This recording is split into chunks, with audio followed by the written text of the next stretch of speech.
Hello students, polymer chemistry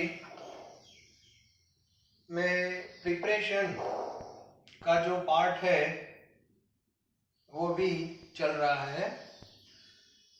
in the last lecture I told you there are 4 types of preparation: P type, fibre, rubber and MB. इस base पे आप थोड़ा mind set करना। Okay, last lecture में जितने भी P type के polymer वो हमने डिस्कस किए, लाइक पॉली इथिलीन, उसमें एलडीपी आता है और एचडीपी आता है, low density and high density. Then PVC, polystyrene, PAN PAN, वो भी एक इंपॉर्टेंट है। Then Teflon, poly tetra fluoro ethylene. तो ये सब पी टाइप के पॉलीमर थे जिसमें मोनोमर और पॉलीमर दोनों की जो फॉर्मूला है दैट इज सेम, और आपको डायरेक्ट रिएक्शन लिखना है विदाउट एनी मैकेनिज्म। ओके, तो रिएक्टेंट कैसे लिखना है और उससे बेस पे पॉलीमर कैसे लिखना है, वो डैश वाला कॉन्सेप्ट माइंड में सेट करके रखना। ठीक है, आज हम जो बात करने वाले हैं वो second category, that is like one type of fibre. Okay, तो फाइबर जो है वो भी हमारे सिलेबस में 3 टाइप के हैं और आज हम उसके बारे में पढ़ेंगे। एक है नायलॉन 66, दूसरा है नायलॉन 6 और थर्ड है टेरेलिन डेक्रॉन जिसको बोलते हैं। नायलॉन जो है 6 या 66 वो पॉली अमाइड ग्रुप का मेंबर है, मतलब उसका जो फंक्शनल ग्रुप है दैट इज लाइक अमाइड, और जो डेक्रन है टेरेलिन है दैट इज पॉलीएस्टर।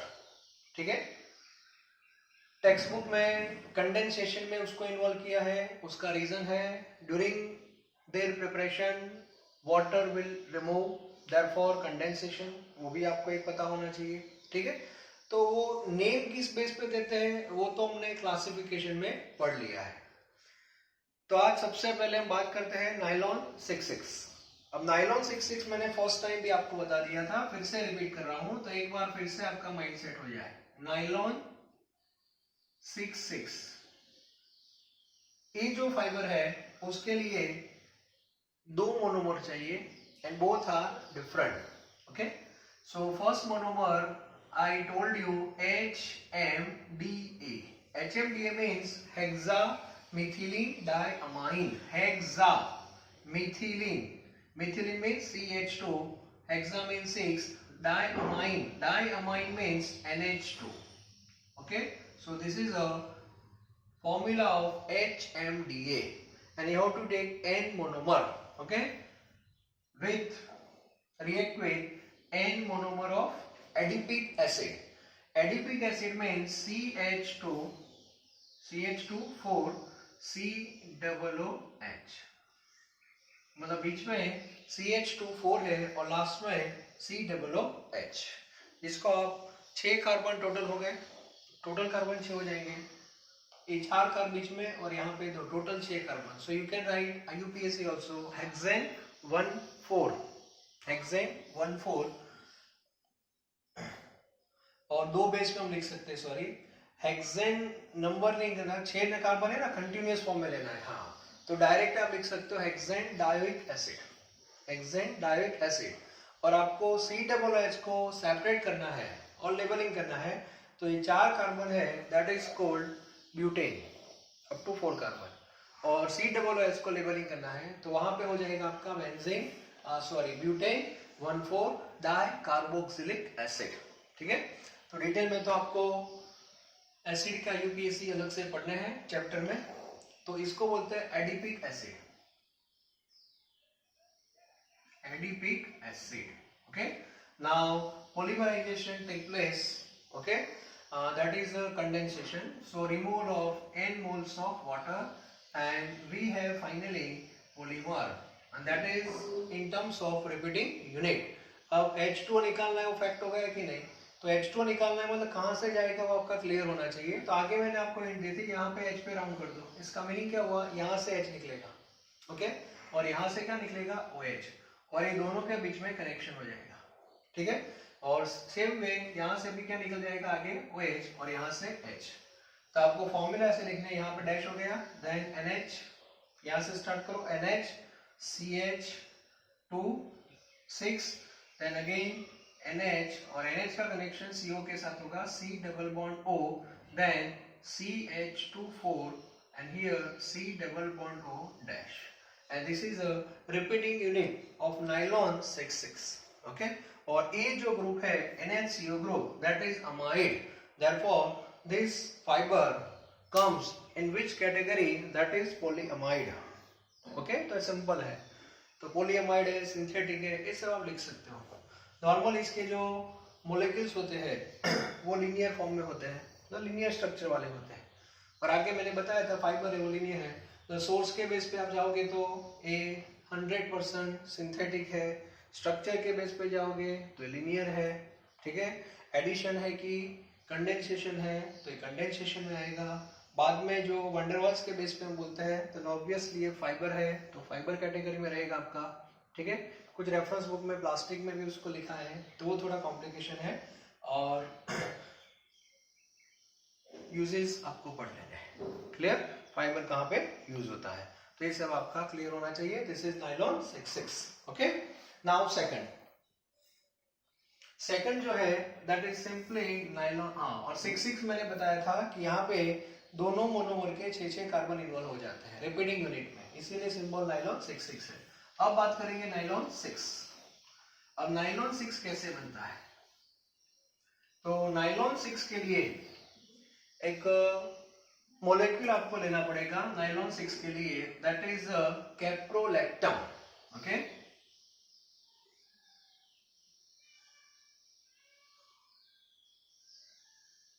कैप्रोलैक्टम जो है वो मेन मोनोमर है। अब इसमें पुरानी जो टेक्स्ट बुक थी उसमें मैकेनिज्म के साथ था, अभी जो आपके एनसीईआरटी की बुक है उसमें डायरेक्ट रिएक्शन लिखना है, रिएक्टेंट और प्रोडक्ट विदाउट मैकेनिज्म। तो कैप्रोलैक्टम सपोज है C डबल बॉन्ड O, यहाँ पे NH, तो ये ग्रुप तो रहेगा, और यहाँ पे CH2, ऐसे लिख सकते हो आप, CH2, देन CH2 1 2 3 4 and 5, ऐसे। ये जो फॉर्मूला है दैट इज कैप्रोलैक्टम, मतलब ये जो पार्ट है that is very very important, okay. हाँ, ए कैप्रोलैक्टम है, और ऐसे एन मोनोमर आप कंबाइन करोगे तो फाइनली आप देखना यहाँ से बॉन्ड क्या हो जाएगा, सपोज ब्रेक हो गया, तो आपका जो रिपीटिंग यूनिट है वो डायरेक्ट हम इस फॉर्म में लिख सकते हैं, यहाँ पे एन, सपोज CO से स्टार्ट करें तो यहाँ पे डैश हो गया, then C double bond O, bond यहाँ से ब्रेक हो गया, तो कार्बन के साथ डैश रहेगा इस साइड और N के साथ रहेगा, लेकिन साइकिल ऐसे आएगी एंटी क्लॉकवाइज, ऐसे। CH2 बीच में कितने हो गए 5, CH2 बीच में कितने हो गए 5, और फाइनली यहाँ पे आएगा NH और NH डैश, और ये फॉर्मूला को नाइलॉन 6 बोलते हैं, ठीक है। तो यहाँ पे एक ही मोनोमर इन्वॉल्व है रिपीटिंग यूनिट में, और इसमें 6 कार्बन है, therefore it is known as only nylon 6, okay. और ये भी अगेन आई रिपीट कौन सा है, वन टाइप ऑफ सिंथेटिक ही है, याद रखना, और ये फाइबर ही है, तो उसकी भी एप्लीकेशन आप पढ़ सकते हो। ऑपरेटिंग कंडीशन मैंने आगे भी बताया था, टेम्परेचर, प्रेशर, कैटालिस्ट जो भी यहाँ यूज हो रहा है, यदि टेक्स्ट बुक में दिया है तो आपको मेंशन करना है, ठीक है। तो इसको बोलते हैं नाइलॉन 6,6, सॉरी नाइलॉन 6। अब इसका मैकेनिज्म कैसे आ रहा है वो मैं थोड़ा आपको आइडिया दे दूं, ठीक है। ये कैप्रोलैक्टम जो है ये रिएक्टेंट प्रोडक्ट हो गया। एक्चुअली ये लोग क्या करते हैं, सबसे पहले ये जो हमारा कैप्रोलैक्टम है इसमें वाटर ऐड करता है, मैकेनिज्म का पार्ट ऐसा है, प्लस H2O, H2O के दो part, N plus and OH minus, ठीक है। तो सबसे पहले जब ये बॉन्ड ब्रेक होता है तो ये हमारा जो हाइड्रोजन है वो नाइट्रोजन के साथ कनेक्ट हो जाता है, इट मींस NH2 हो गया, और OH ग्रुप जो है पूरा वो कार्बन के साथ अटैच हो जाएगा।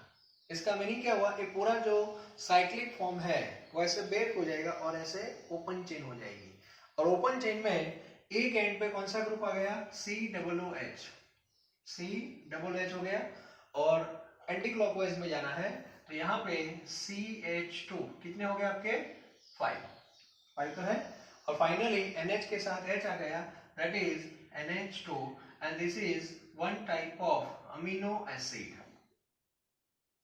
इसको अमीनो एसिड बोलते हैं। ठीक है, तो सबसे पहले A बनता है, इसके बाद ये लोग क्या करते हैं, उसमें फिर से कैप्रोलेक्टम ऐड कर देते हैं। Caprolactam means again C double bond O और NH का कॉम्बिनेशन, और कितने CH2 5, तो फाइनली लिखने वो दो कॉर्नर पे जाते हैं 1 CH2 2 3 4 5 हो गया, एक कैप्रोलेक्टम है। This CH2 CH2 CH2 CH2 और CH2 कितने होने चाहिए 5 होने चाहिए। हाँ, अब जैसे अमीनो एसिड बना उसके अंदर एक और कैप्रोलेक्टम डाल दो, तो फिर से A बॉन्ड तो क्या हो जाएगा, ब्रेक ही हो जाएगा। अब कनेक्शन कैसे होगा वो मुझे बताओ। कनेक्शन होगा, ये जो हाइड्रोजन है इसका एक हाइड्रोजन वो यहाँ पे शिफ्ट हो जाएगा, तो फाइनली देखो मैं लिख रहा हूँ यहाँ से, फिर से यहाँ से लिख रहा हूँ इस साइड से, हाँ COOH as it is, okay, then CH2 5। अब मुझे बताओ H तो वहां शिफ्ट हो रहा है, सो ओनली NH, और NH के साथ कनेक्ट कौन हो गया डायरेक्ट, NH के साथ कौन, H तो इधर चला गया और ये यहाँ से ब्रेक हो गया, तो CO के साथ कौन आएगा NH, मतलब NHCO। चलो फिर से वापस एंटी क्लॉकवाइज, तो CH2 5, देन वापस NH2, ये बनेगा बीच में, फिर से उसमें एक कैप्रोलेक्टम डाल दो, तो फिर से ये जो H है वो आगे बढ़ता जाएगा, मतलब इस फॉर्म में पूरी चेन जो है वो कंटिन्यूअस आगे बढ़ेगी। ठीक है, तो ऐसे उसका मैकेनिज्म, मैंने जो मटेरियल दिया है उसमें मैकेनिज्म है, तो आप देख सकते हो। ठीक है, तो ये है नाइलॉन 6, बहुत सिंपल है। पॉलीमर चैप्टर मैंने पहले बता दिया, it's very very easy, and important thing is don't remember formula of polymer, you have to remember formula of monomer. Yes, monomer आपका क्लियर है तो पॉलीमर तो अपने आप बन जाएगा। ओके, तो ये पता होना चाहिए। Now number 3 that is terylene.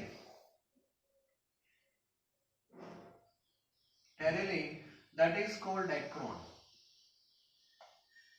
अब टेरेलिन जो है वो पॉलीएस्टर ग्रुप में आता है, terylene that is comes in polyester group. Okay, और ये कहां से बनता है, ये भी वन टाइप ऑफ कंडेंसेशन है, और उसके लिए हमारे पास दो फॉर्मेट है।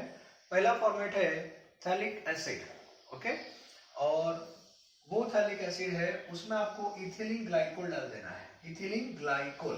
ओके, तो सबसे पहले फॉर्मूला, बेंजीन की रिंग है और यहाँ पे दोनों जगह पे एसिडिक ग्रुप है, C डबल बॉन्ड O और यहाँ पे OH, C double bond O और OH। इसको हम लिख सकते हैं बेंजीन, IUPAC लिखना हो तो बेंजीन लिख दिया आपने। ओके, ये 1 है, 1 2 3 4, benzene 1 4, then di carboxylic acid, ऐसे लिख सकते हो, बेंजीन 1 4 डाई कार्बोक्सिलिक एसिड। इसको टॉर्थेलिक एसिड ऐसे भी बोलते हैं, टॉर्थेलिक एसिड। तो बाद में इसका रिएक्शन है इथिलीन ग्लाइकोल के साथ, मतलब CH2 इथेन 1,2 डायोल, नीचे 2 H आएंगे, लेकिन अभी हम यहाँ पे लिख रहे हैं, वो हमारी कन्वीनियंस है। ठीक है, इथेन 1,2 डायोल, इसका IUPAC भी आपको पता है, इथेन 2 कार्बन है, 2 इथेन इसमें ही रहेगा क्योंकि डायोल है, इथेन 1,2 डायोल।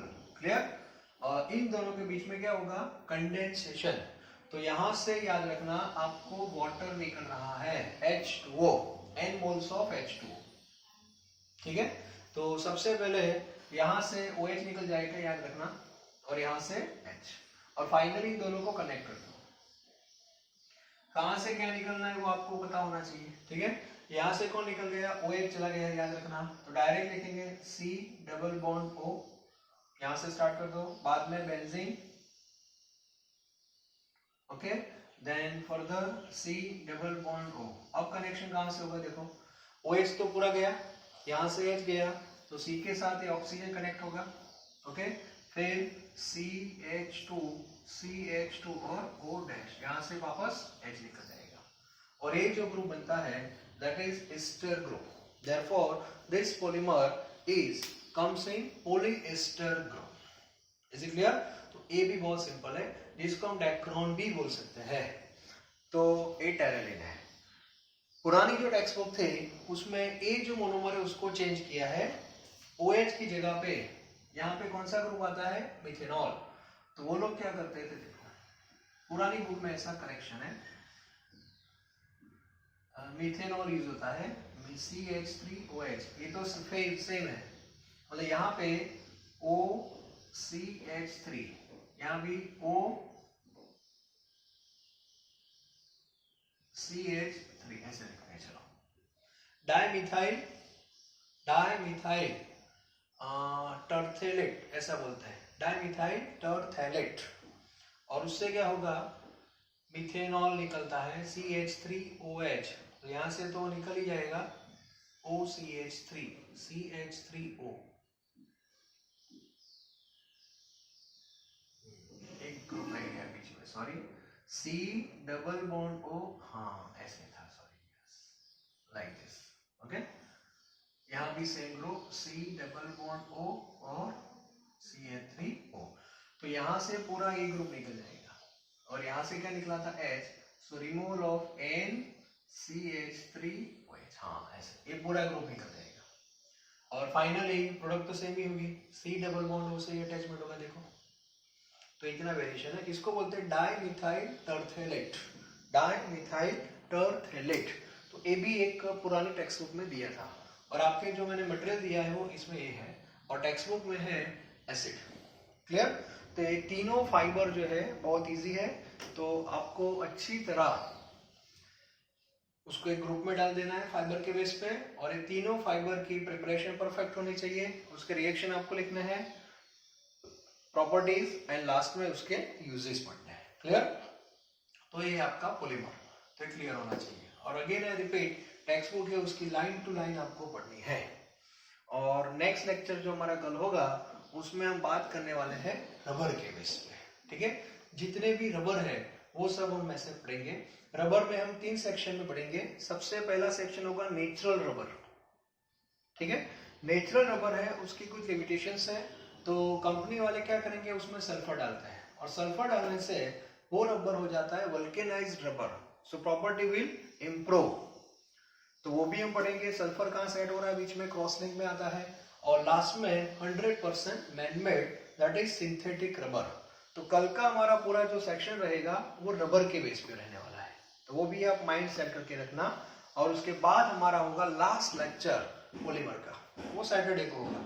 ठीक है, और वो लेक्चर में MB में पढ़ना है. मेलेमाइन और बेकेलाइट पढ़ेंगे. साथ में जो भी बायोडिग्रेडेबल्स पॉलीमर है उसके बारे में मैं डिस्कस कर दूंगा. मतलब ई वीक में चैप्टर हमारा कंप्लीट हो जाएगा. इस बेस में हमने डिवाइड किया है. क्लियर? तो 2 लेक्चर का ही वर्क है. एक रबर का लेना है मुझे और MB का लेना है. Clear? Thank you very very much.